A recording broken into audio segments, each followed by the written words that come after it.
Taste the Daily. Villupuram மாவட்டம் காணை கோலியனூர் ஒன்றிய அதிமுக நிர்வாகிகளுடனான ஆலோசனை கூட்டம் மாவட்ட தலைமை அலுவலகத்தில் நடைபெற்றது. கூட்டத்தில் அதிமுக முன்னாள் அமைச்சரும் மாநிலங்களவை உறுப்பினருமான சி.வி. சண்முகம் பங்கேற்று நிர்வாகிகளுக்கு பல்வேறு ஆலோசனைகளை வழங்கினார். சட்டமன்ற தேர்தல் பணிகள் குறித்தும் வருகின்ற 10ஆம் தேதி விழுப்புரம், விக்கிரவாண்டி சட்டமன்ற தொகுதிகளில் கழக பொதுச் செயலாளர் மேற்கொள்ளவுள்ள தேர்தல் பிரச்சார பயணம் குறித்தும் அவருக்கு சிறப்பான வரவேற்பு அளிப்பது குறித்தும் ஆலோசனைகள் வழங்கப்பட்டன.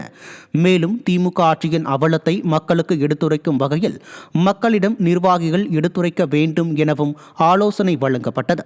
ஆலோசனை கூட்டத்தில் காணை ஒன்றிய செயலாளர்கள் ராஜா, முத்தமிழ் செல்வன், கோலியனூர் ஒன்றிய செயலாளர்கள் சுரேஷ் பாபு, முருகன் ஆகியோர்கள் தலைமையில் நடைபெற்ற இந்த கூட்டத்தில் கழக நிர்வாகிகள் பலர் கலந்து கொண்டனர். இன்றைக்கு 7ஆம் தேதி முதலாக கோயம்புத்தூரில் பிரச்சாரத்தை முதல் கட்டமாக ஆரம்பிக்கிறார். இரண்டாவதாக நம்முடைய விழுப்புரம் மாவட்டத்தில் கொடுத்திருக்கிறார்.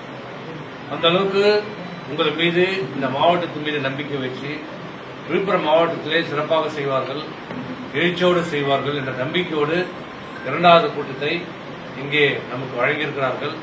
இந்த கூட்டம், இந்த பிரச்சார கூட்டம் மிக சிறப்பாக, பிரம்மாண்டமாக, எழுச்சியோடு, உற்சவமாக நடைபெற வேண்டும்.